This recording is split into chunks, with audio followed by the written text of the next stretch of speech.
Scientists in the UK have grown some blood in a lab and decided to inject people with it. Is this mad science or a life saving new technology? And can it help you learn English in just 15 minutes? Find out right now on English News Worth Talking About.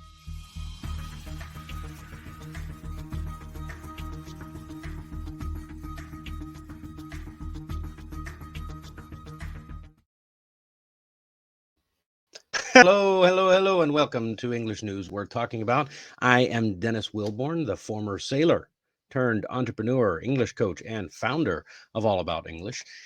If you just have to know what it's all about, then you are in the right place. On this show, I break down some of the most popular news stories that are chosen by my clients to help you reach your English goals faster. Join me Monday and Friday for a fresh look at the news in English and why it's worth talking about. And you might as well stick around to the end for the last segment called Idiom of the Week. Yeah, that's right. The Idiom of the Week. I know it could be better. It's like, could be more creative and all that stuff. But hey, what do you expect? Today is November 18th, 2022. It is Friday, and I'm so excited that it's Friday. It is Friday. And the article today comes from ingu.com, again, which is great if you're looking for a wonderful free resource of news articles and materials made for English learners. And did I mention that it's free? So before we get started, be sure to subscribe and enthusiastically press the like button to show you that you support my work. And if you're feeling very generous, you can also buy me a coffee at the link in the description. And don't forget to stay until the end for the idiom of the week. And we started, past tense. We started the week on a downer. So I will try to lift up your spirits with news about a new scientific breakthrough. No, it's not mad science, or is it? Let's see just what it's all about. I don't know. We'll find out. All right, on to the news. The daily news, that is. The daily news that lab grown blood is used in the first human trial. Lab grown blood used in first human trial. Is it just me, or does that kind of sound a little creepy? All right, this is a great one. We've got some good vocabulary that is based in medicine. So you're not going to find these vocabulary words outside of a clinical environment. And here's our first word: clinical. Adjective: relating to the treatment of real patients rather than studies or experiments. Okay, so there's experiments and studies, and then there's clinical. For example, the first clinical trial of penicillin took place in 1942. Wow, really? Is that recent? Penicillin. Huh, who knew? Oh, yeah, I think I knew that. Then we got trial, the act or process of testing something. This is not a legal trial. This is a process of testing something. Like if you work in a scientific field, you're going to have trials. Even if you don't, if you work in, I used to work in the oil business, the oil field, and we used to have to do trials of our equipment when they were brand new. You'd have to try that stuff out. And yeah, that comes off of the word try. Um, for example, the sentence, the WHO, announced that it is speeding up trials for two leading vaccines. I wish they hadn't sped that up so fast. The next one is another medical expression: transfusion. Transfusion, the act of putting blood from one person's body into another person's body. Ooh, have you ever had a transfusion where they take the bag of blood and they stick the needle in your arm and you're like, yeah, not fun. Unless, of course, you need it, in which case it may not be fun, but it's life. It's for life. So she has received a blood transfusion and her condition is now stable. That's a nice little news headline there. So transfusion comes from a couple of words. Trans, you're going to find this word several places in English. Transatlantic, trans-Pacific. Trans means to go across something, to cross over something. So in this case, transfusion, uh, It includes the word fusion, which means to mingle together. So we're bringing the blood across from someone else and into another person. All right. And we have donor, a person or organization that gives something to help others. If you give something to help others, then you are a donor. I used to be a blood donor. Blood donors help save lives, according to this sentence here. I did. I used to give about every 12 weeks, I think was the cutoff. That was before I moved to Korea, and things get a little different when you get into different zones of the Red Cross. So leave a comment. Do you like to donate blood? Are you ever, do you have a blood donor card? Um, it'd be interesting to know. I applaud you if you do, because it is important. Next, radioactive. Radioactive. Not a medical expression, but it can be. Radioactive means sending out or relating to the sending out of radiation. Okay. So if something has a little bit of radiation in it and it sends out that radiation, it's radioactive. Um, the safest way to dispose of radioactive waste is to bury it deep in the ground. Yeah. Yeah, wonder why they have radioactive in a thing about blood. Well, let's find out.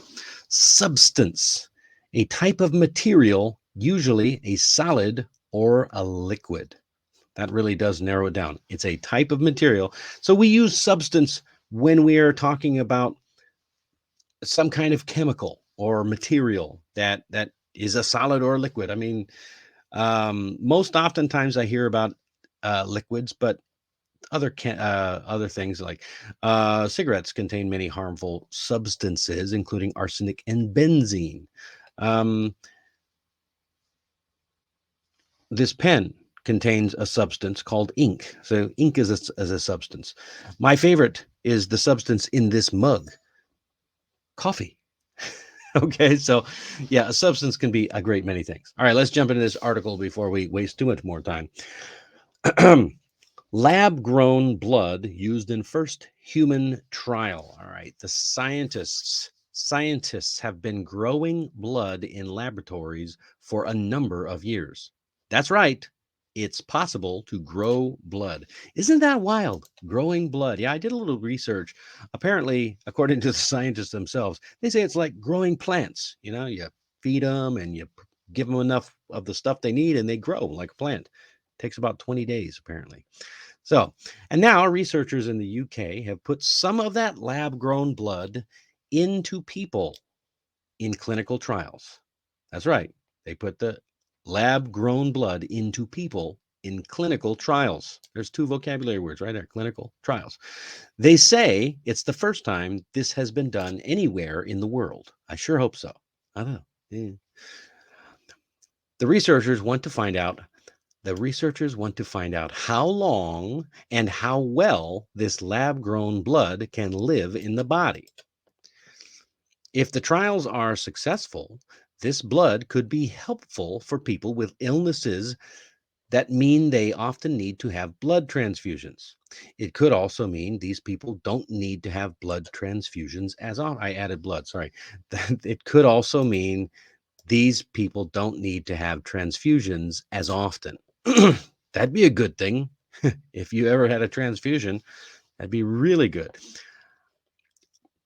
And it could also help people who have unusual blood types. For these people, it can be difficult to find donors. There's another vocabulary word, but the lab grown blood could make things easier. So that's interesting. Like I said, I did a little research. I dove in and I wanted to find out what they're looking for. What does it mean? Find out how long and how well this lab grown blood can live in the body. Well, how long? I had the question, of course, I always ask questions. How long does regular blood last and live in the body? Well, it turns out about 120 days, so about 4 months. So why is that? What does it matter? If they can grow this blood in 20 days and it lives about 120 days in the body, why does it matter? Well, it's because donor blood is a mix. If you take a blood from a donor, that blood is a mixture of old blood and new blood and medium, middle-aged blood, I guess. And so you never know when it's going to piddle out. So um, people who have to get transfusions, they usually have to go in like every 2 weeks and get a new blood transfusion. But with his new blood, if it works out, if it lasts for longer because it is all new, they might be able to spread that out to 8 to 10 weeks, which is pretty good. That's why it says it could mean that people that need these treatments don't have to have them as often, and the unusual blood types. So, in the first part of the trial, announced on November 7th, 2022, two volunteers were given a small amount of lab grown blood, about teaspoons. I checked on that. Over several months, the researchers will be able to see how long it lasts in the body by using a safe radioactive substance they put in with the blood. Radioactive substance. Safe. See, radioactive does not always mean bad, so don't believe you're going to start glowing green just because you're around radioactive things. There are certain radioactive things that are dangerous. Don't believe everything you see on Hollywood and TV. Just because it says radioactive doesn't always mean it's bad for you. Now, don't if it has a label on it, you should probably watch out. But that's my disclaimer. All right, the lab grown blood usually comes from donors.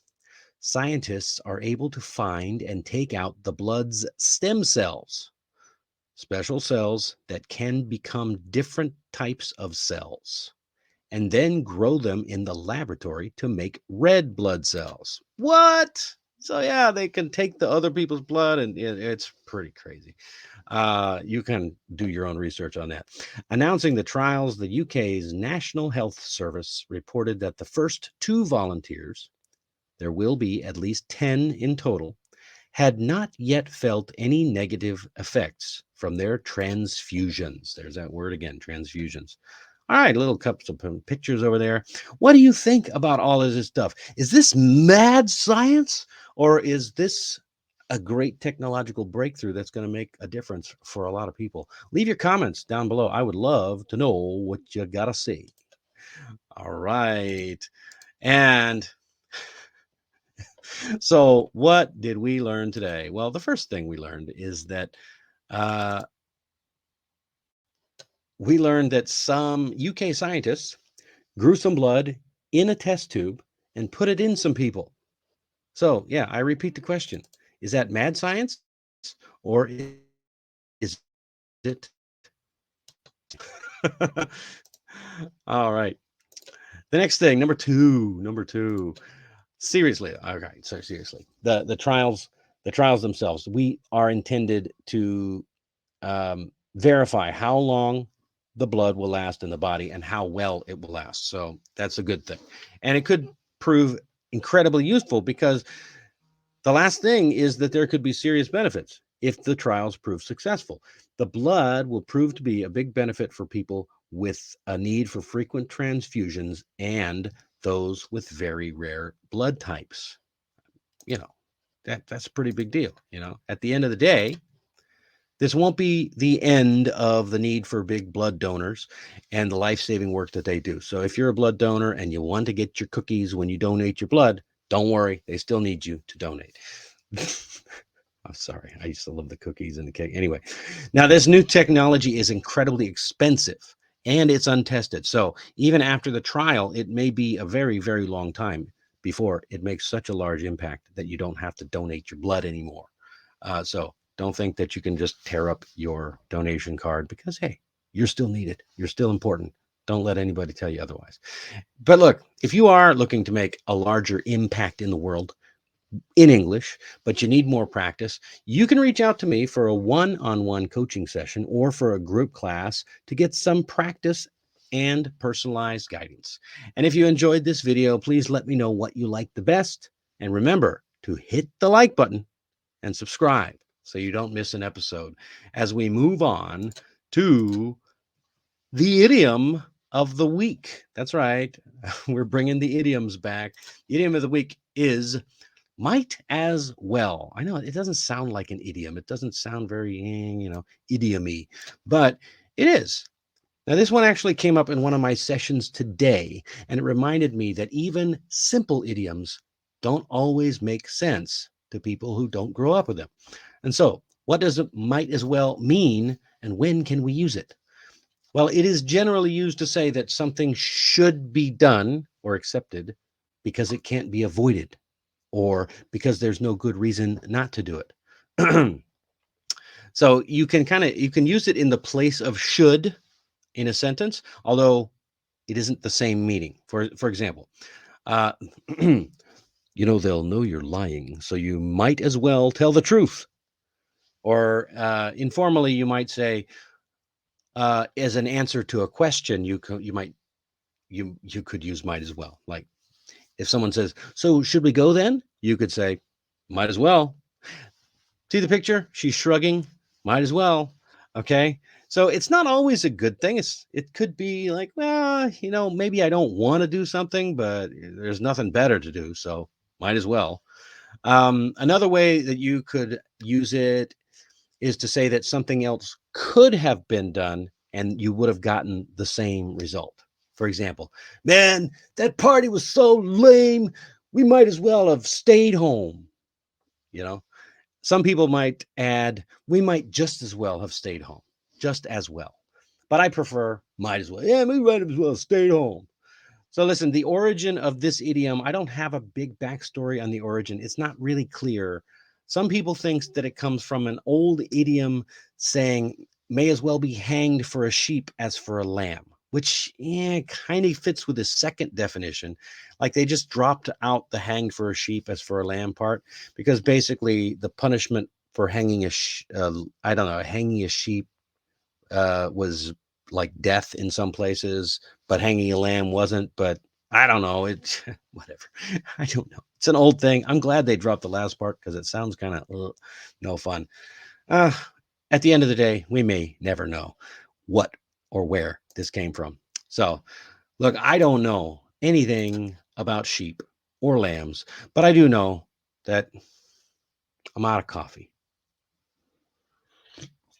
All right, there was a little bit left. So I might as well ask you for help and ask you to help me support my work by buying me a cup of coffee. Yeah, that's right. I might as well. And if you'd like to see better quality videos, help me reach my goal of getting a better computer for all this video work. And you can do that by buying me a coffee down at the link in the description. And that, ladies and gentlemen, is all the time that we have for tonight. Don't forget to like and share this video with your friends. Have an adventurous weekend, and I will see you next Monday. Thank you for watching, and don't forget your homework. Share this program with just one of your friends, and be sure to subscribe and hit the bell so you stay up to date. If you want to join the conversation yourself in a one-on-one or group class, check out my page on Amazing Talker, and your news may end up here too. As always, remember, learning is meant to be an adventure. That's what life is all about.